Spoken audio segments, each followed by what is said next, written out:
말씀입니다. 마가복음 5장 35절에서 43절까지 말씀을 한 절씩 교독하시겠습니다. 제가 먼저 35절 말씀을 읽겠습니다. 아직 예수께서 말씀하실 때에 회당장의 집에서 사람들이 와서 회당장에게 이르되 당신의 딸이 죽었나이다. 어찌하여 선생을 더 괴롭게 하나이까? 예수께서 그 하는 말을 곁에서 들으시고 회당장에게 이르시되 두려워하지 말고 믿기만 하라 하시고 베드로와 야고보와 야고보의 형제 요한 외에 아무도 따라옴을 허락하지 아니하시고 회당장의 집에 함께 가사 떠드는 것과 사람들이 울며 심히 통곡함을 보시고 들어가서 그들에게 이르시되 너희가 어찌하여 떠들며 우느냐? 이 아이가 죽은 것이 아니라 잔다 하시니 그들이 비웃더라. 예수께서 그들을 다 보내신 후에 아이의 부모와 또 자기와 함께한 자들을 데리고 아이 있는 곳에 들어가사 그 아이의 손을 잡고 이르시되 달리다굼 하시니 번역하면 곧 내가 내게 말하노니 소녀야 일어나라 하심이라. 소녀가 곧 일어나 걸으니 나아가 12살 사람들이 곧 그게 끄고 놀라곤 함께 읽겠습니다. 예수께서 이 일을 아무도 알지 못하게 하라 하고 그에만이 경계하시고 이에 소녀에게 먹을 것을 주라 하시니라. 아멘. 오늘도 하나님의 은혜와 평강이 함께 하시기를 바랍니다. 오늘 말씀은 어제 사건에서 이어집니다. 이 헐루증 여인의 치유 기사는 일단락됐지만 많은 여운을 남겨놓았습니다. 무엇보다 이 12년 동안 죽어가던 여인이 구원과 건강을 얻은 그 현장을 야이로가 본 것입니다. 그 사건은 야이로에게 희망을 선사했습니다. 12살 딸 역시 생명의 끝자락을 겨우 붙들고 있었기에 야이로는 자기에게 희망이라고는 오직 예수님뿐임을 더욱 확신하고 있었던 것입니다. 하지만 희망의 현장에 청천벽력 같은 소식이 무심히 날아들어옵니다. 아직 여인의 일로 예수님께서 말씀하고 계실 때 야이로의 집 사람들이 등장해서 당신이 딸이 죽었나이다 라는 비보를 전한 것입니다. 순식간에 모두의 표정이 얼어붙었고 누구보다 야이로의 심장은 내려앉았을 것입니다. 집에 도착할 때까지 부디 살아만 있어 달라는 아버지의 간절한 바람도 거기까지였습니다. 아무리 예수님이라 해도 이미 죽은 딸을 어찌할 수 있겠는가라고 생각하고 있는 야이로 곁에서 예수님도 그 소식을 같이 들으셨습니다. 36절에 곁에서 들으시고라고 번역한 헬라어 파라쿠오는 다소 문자적인 번역입니다. 사실은 이 파라쿠오는 무시하다, 관심을 두지 않다라는 의미가 더 어울립니다. 예수님은 절망으로 희망을 잘라내는 사람들의 언어를 철저히 외면하신 것입니다. 무리는 예수께서 이제 너무 늦었다고 생각했을 것입니다. 하지만 죽음이라는 그 불가능성은 예수님께는 기회일 뿐이었습니다. 죽음이 예수님을 제때에 가지 못한 분이 되게 하지 못했습니다. 그 대신 이는 예수께서 오히려 더 강력한 기적을 일으킬 것임을 뜻했습니다. 야이로는 절망적인 눈으로 예수님을 바라보았을 것입니다.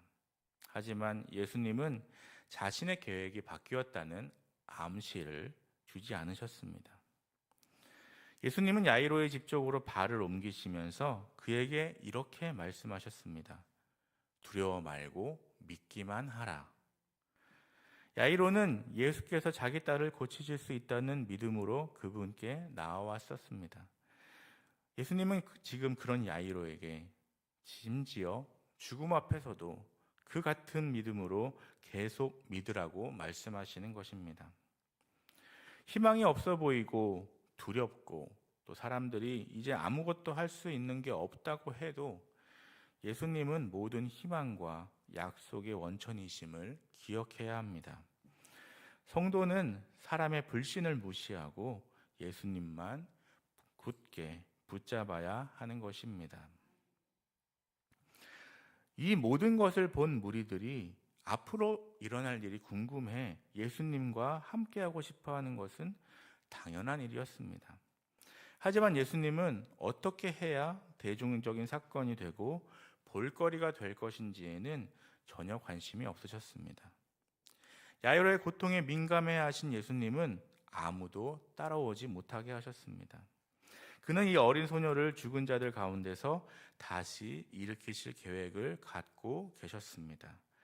이것은 제자들에게는 자신의 권능과 진정한 사명을 보여주는 표적이며 또 자기 자신의 부활의 전조가 되는 사건이기 때문이었습니다.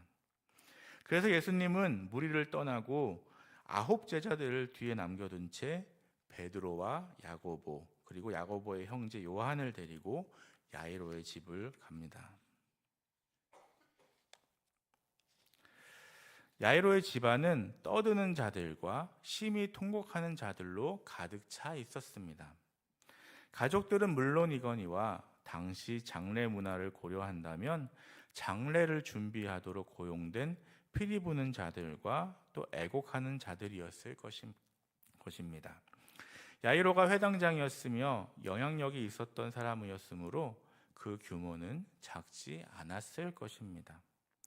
이 눈앞에 펼쳐진 이 모든 정황이 좀 전에 사람들이 들려준 비보가 부정할 수 없는 사실임을 확증해 주었습니다.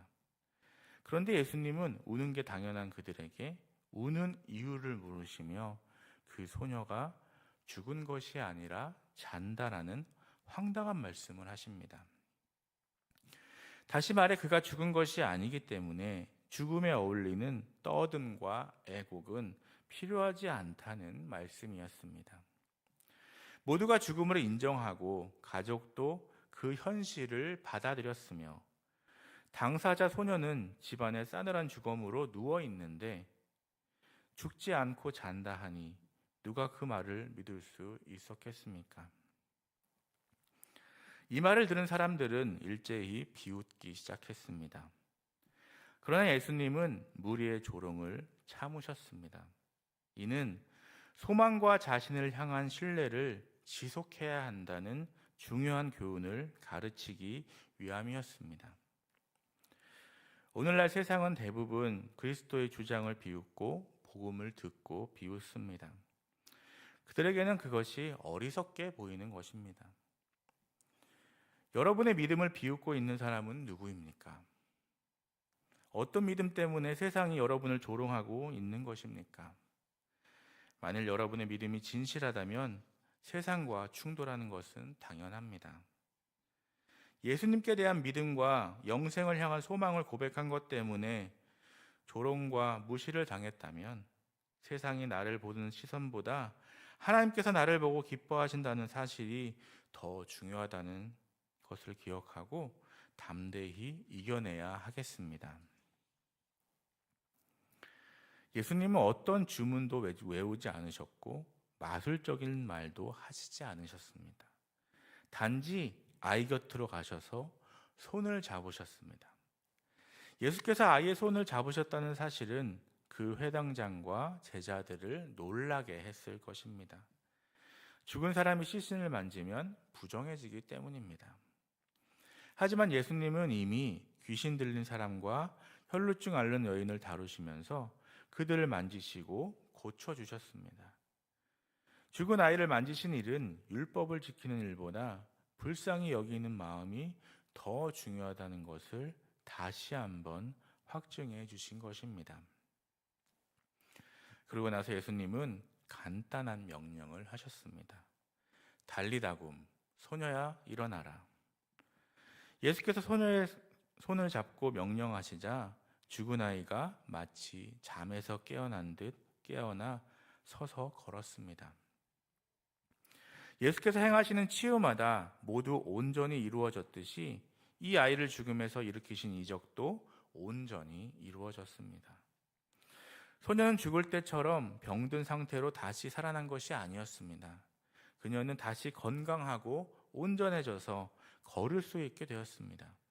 이것을 보고 세 제자들과 그 아이의 부모는 크고 놀라고 또 놀랐습니다. 여기에 사용된 헬라어 단어들은 그들이 놀라 정신을 잃을 지경이었다고 말씀하고 있습니다. 이것은 제자들이 죽은 자가 다시 일어나는 것을 목격한 첫 번째 사건은 아닙니다. 누가복음 7장에 보면 예수께서는 나인성 근처에서 사는 한 소년을 살리신 사실이 기록되어 있습니다. 그런데 이번에도 제자들은 또 놀란 것입니다. 그 소녀가 다시 생명을 되찾았을 때 아마도 제자들은 도대체 이분이 누구시기에 죽은 자가 다시 살아날 수 있단 말인가? 라고 의아해했을 것입니다. 제자들은 알지 못했지만 예수님은 또 다른 사람, 자기 친구인 나사로를 살리실 것입니다. 그리고 결국에는 가장 극적으로 예수님 자신이 무덤에서 부활하시고 아버지께로 가시기 전에 또 제자들과 함께 시간을 보내실 것입니다. 예수님께는 인간의 가장 큰 원수인 죽음을 이길 권능과 권세가 있기 때문입니다. 소녀를 살리신 후에 예수님은 두 가지 명령을 더 내리십니다. 첫째로 무슨 일이 있었는지 자세한 내용을 아무도 알지 못하게 하라고 경계하십니다.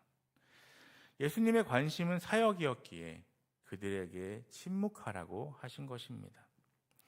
예수님은 자신이 단지 기적을 일으키는 자로 알려지기를 원치 않으셨습니다. 그는 사람들이 자신들의 깨어진 영적 생명을 치유하는 주의 말씀에 귀 기울이시기를 바라셨습니다. 예수님의 사역은 하나님 나라의 복된 소식을 전하는 것이었습니다. 말로는 믿을 수 없는 사건이고 퍼지면 더 큰 오해를 낳을 수 있는 일이었기 때문이었습니다. 오해를 증폭시킬 때가 아니라 하나님 나라를 더 널리 전파해야 할 때이기 때문이었습니다. 둘째로 예수님은 소녀에게 먹을 것을 주라고 명령하셨습니다. 이것은 인간의 필요에 대한 예수님의 연민과 이해를 보여주는 모습입니다. 소녀는 배가 고팠을 것이며 음식을 주어야 했을 것입니다. 또 이 명령은 부모와 제자들에게 아이가 완전히 회복되었다는 것을 보여주는 것이었습니다. 그녀는 먹을 수 있을 만큼 건강해진 것입니다. 그리고 소녀에게 음식은 그녀가 단지 영이 아닌 실제 육체로 생명을 되찾았다는 것의 증거이자 죽음의 잔치가 생명의 잔치로 바뀌었음을 암시하는 것입니다. 우리를 죽게 만드는 것은 죽음 자체가 아니라 불신입니다. 믿음의 사람의 죽음은 잠이 되며 다시 부활하여 영원한 생명으로 깨어날 것입니다. 고난과 절망의 시기를 살아가는 이들에게 예수님의 말씀과 행적은 소망의 부활로 다가옵니다. 모든 것을 포기하고픈 순간에 두려워 말고 믿기만 하라 말씀하십니다. 우리의 삶을 새롭게 창조하는 일이 믿음으로 시작됨을 깨닫고 절망의 순간에도 주님만 믿고 의지함으로 승리하는 저 여러분 되시기를 간절히 소망합니다. 기도하시겠습니다. 사랑의 하나님, 오늘도 이 새벽에 깨워주시고 주의 존으로 불러주시고 말씀으로 새롭게 해주시니 감사합니다. 하나님, 주님을 믿는다 하면서도 끝없는 고난 가운데 주님을 믿지 못하고 두려움에 사로잡혀 절망했음을 고백합니다. 용서하여 주시옵소서. 모든 것을 포기하고픈 순간에 우리의 삶을 새롭게 창조하는 일이 믿음으로 시작됨을 깨닫고 절망의 순간에도 주님만 믿고 의지함으로 승리하는 주님의 백성들 될 수 있도록 인도하여 주시옵소서. 병상 가운데 있는 환우들에게도 함께해 주시고 주님의 보혈로 치유하여 주시옵소서. 몸과 마음이 회복되게 하시고 건강한 모습으로 하나님을 예배하고 찬양하게 하여 주시옵소서. 또한 삶의 많은 문제로 고통받는 성도님들의 삶 속에 함께해 주셔서 이 사순절 기간에 가정과 교회와 이 민족의 온전한 치유와 회복이 일어나는 복된 시간 되게 하여 주시옵소서. 이 시간 주님 앞에 1000번째 예물을 드립니다. 900에서 947번째, 또 565번에서 566번째 예물을 드리는 손길들이 있습니다. 사랑하는 주의 자녀들이 드리는 예물을 받아주시고 예물이 쓰여지는 곳에 주의 은혜로 함께하여 주시옵소서. 예물을 드리는 자들이 엎드려 기도하오니 들으시고 선하신 뜻대로 응답하여 주시옵소서. 오늘도 가정과 일터를 지켜주시고 우리들이 살아가는 삶의 현장 속에서 주님만을 높이는 복된 삶이 되도록 인도하여 주시옵소서. 예수님의 이름으로 기도드립니다.